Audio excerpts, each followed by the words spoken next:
خدا تو رو دوست داره، تو سرت انداختی پایین دنبال دلت رفتی. خدا تو رو دوست داره.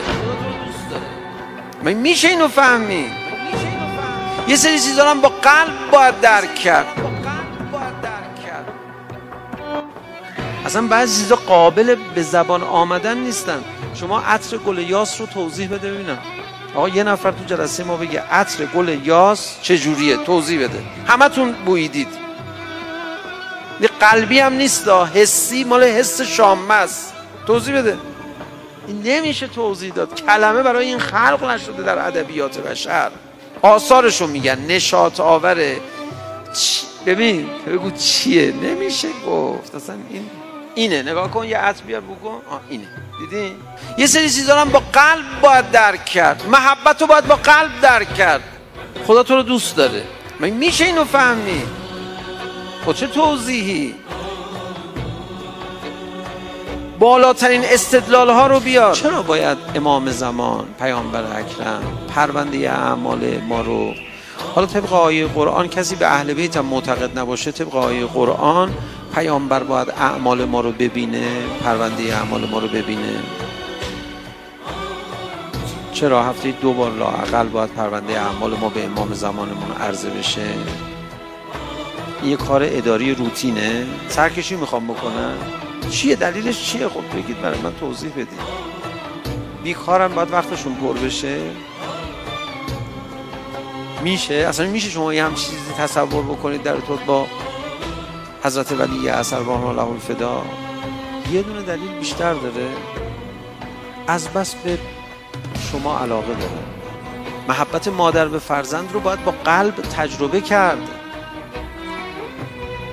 بعضی وقتا بچه ها هستن به مامانشون میگن که تو اون خواهر منو یا برادر من دوست داری، منو دوست نداری؟ مادره با تعجب نگاه میکنه میگه این چه حرفیه، من همه شما برام عزیزید. هر موقع دلت گرفت برو مناجات کن در خونه خدا، بگو که خدایا قلب ما رو ول کردی، آشغالدونی شده قلب ما. چند بار وقتی که قساوت قلب داری وایستادی با خدا چند دقیقه این حرفا رو زدی قلبتو باز نکرد؟ چند بار؟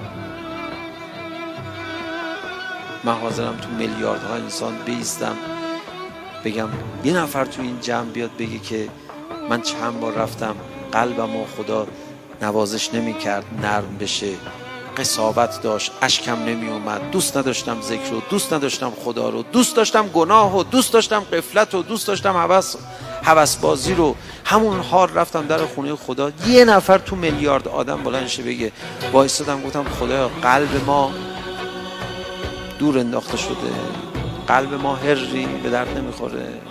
خدا جواب نداد، خدا ناز نکرد دل تو سرتو انداختی پایین دنبال دلت رفتی.